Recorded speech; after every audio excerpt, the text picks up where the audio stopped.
آپ سبھی کا خیر مقدم ہے آپ کے اپنے ہی یوٹیوب چینل شایان ڈیجیٹل اکیڈمی میں۔ ساتھیوں، جیسا کہ آپ کو معلوم ہے کہ DSSB TGT اردو کا پیپر جو کہ 27 اگست 2024 کو ہونے والا تھا وہ کسی کارن کینسل ہو چکا ہے۔ اب ہمارے پاس جو وقت بچا ہے یا جب تک ایگزام کا دوبارہ نوٹیفیکیشن نہیں آ جاتا ہے، تاریخ نہیں آ جاتی ہے کہ کب ایگزام ہونا ہے، کس تاریخ کو ہونا ہے، تب تک ہمیں کیا کرنا چاہیے؟ اس خالی وقت کو ہم کیسے استعمال کریں، اس کا ہم نے ایک فیصلہ کیا ہے کہ آپ کو NCERT بک پڑھائی جائے، کیونکہ DSSB TGT کے جتنے بھی اس سے پہلے پیپر ہو چکے ہیں، اگر آپ نے دیکھا ہے، مشاہدہ کیا ہے تو آپ کو معلوم ہوگا کہ NCERT بک ہی کو بیس بنا کر سوال بنایا جاتا ہے۔ اسی چیز کو مد نظر رکھتے ہوئے شایان ڈیجیٹل اکیڈمی نے فیصلہ کیا ہے کہ کیوں نہ آپ کے سامنے ایک ایسا بیچ لایا جائے جو کہ NCERT بیس ہو اور آپ کو مکمل تیاری NCERT بک کے انوسار کرایا جائے۔ اس لیے میں نے آپ کے لیے لے کر آیا ہے NCERT کا مکمل بیچ، جس سے آپ کی ہو جائے گی اچھی خاصی تیاری۔ اس لیے آپ ہمارے چینل سے جڑیے، اور خاص کر کے یہ جو نیا چینل ہے NCERT بیس بک کی جو تیاری کرائی جائے گی، اس میں آپ ضرور جڑیں اور اپنی تیاری کو مکمل کریں۔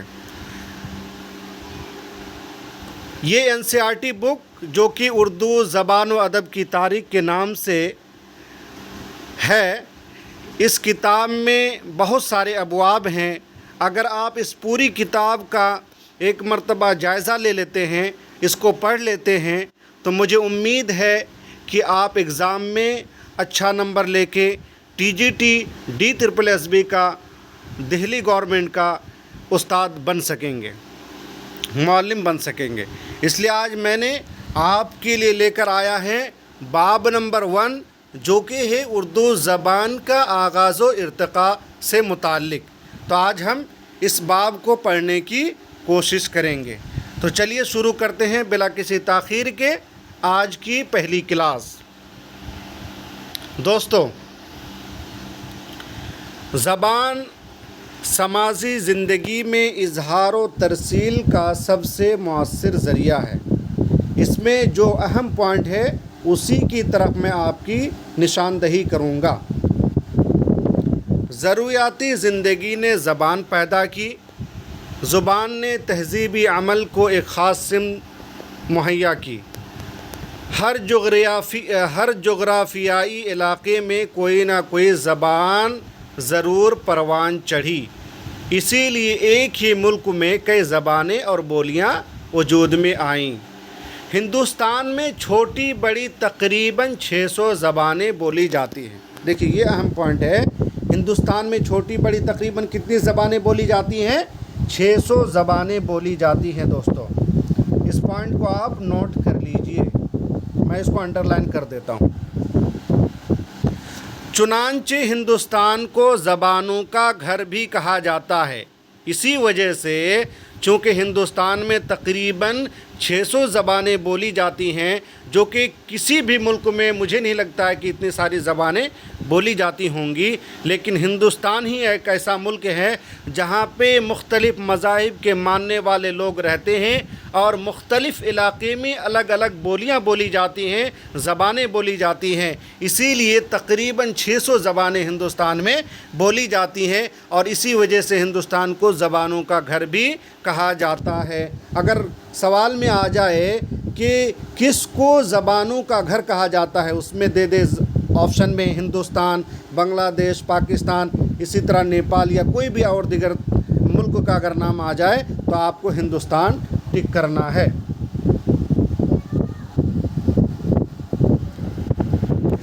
کوئی بھی زبان یکایک وجود میں نہیں آتی، اس کے بننے کے پیچھے صدیوں کا تاریخی اور تہذیبی عمل کار فرما ہوتا ہے۔ جس طرح کوئی تہذیب بے میل نہیں ہوتی، اسی طرح دنیا کی کسی زبان کو بے میل نہیں کہا جا سکتا۔ اردو زبان بھی مخلوط یا ملی جلی زبان ہے۔ یہ بہت اہم پوائنٹ ہے دوستو۔ اردو زبان بھی کیا ہے؟ مخلوط زبان ہے یا ملی جلی زبان ہے۔ یعنی اس میں یہ جو اردو زبان نکلی ہے، اس میں عربی کے ورڈ بھی ہیں، فارسی کے ورڈ بھی ہیں، اسی طرح ہندی کے بھی ورڈ ہیں، اور آپ کو انگلش کا بھی ورڈ دیکھنے کو ملے گا۔ اس لیے اسے ہم کیا کہتے ہیں؟ مخلوط زبان بولتے ہیں یا ملی جلی زبان بولتے ہیں۔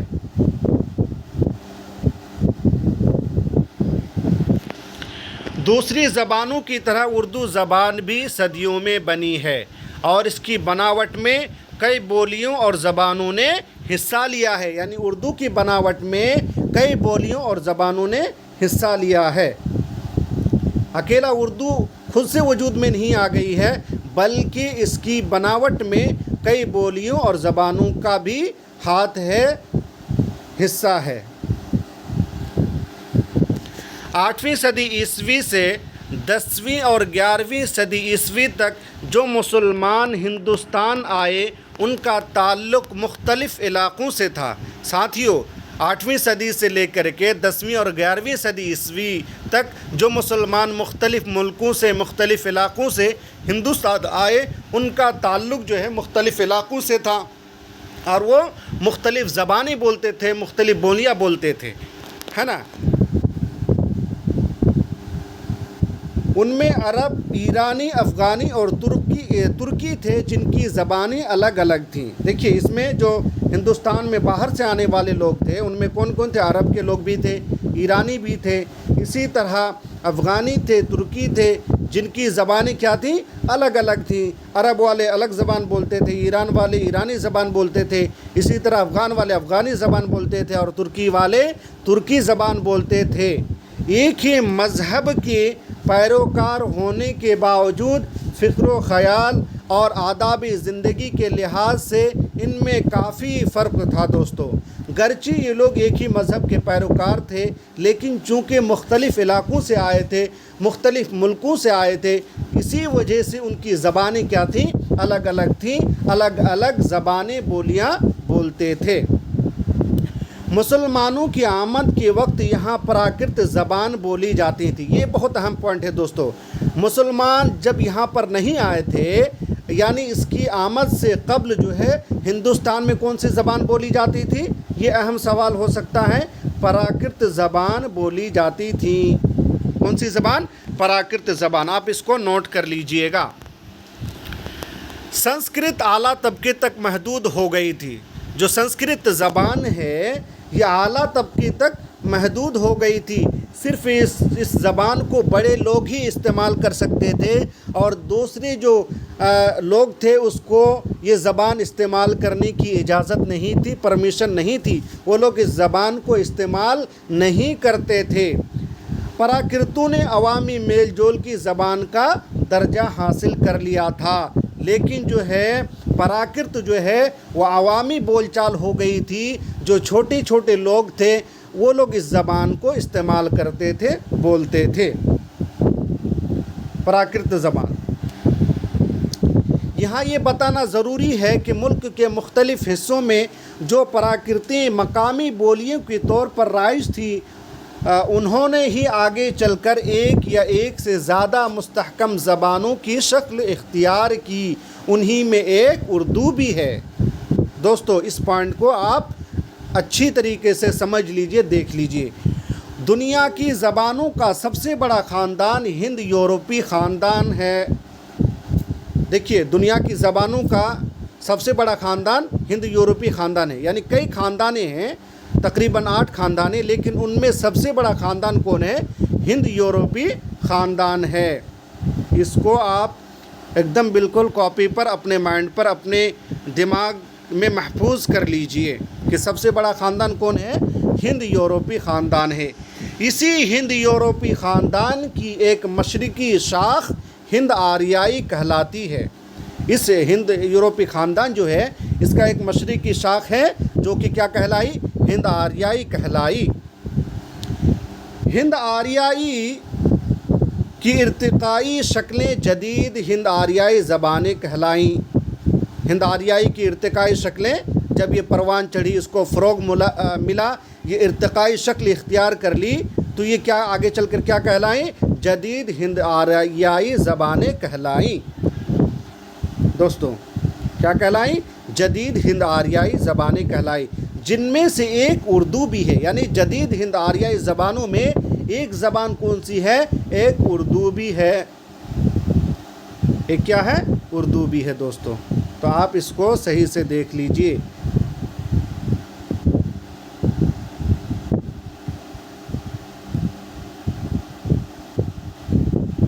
ایک زبان کیا ہے؟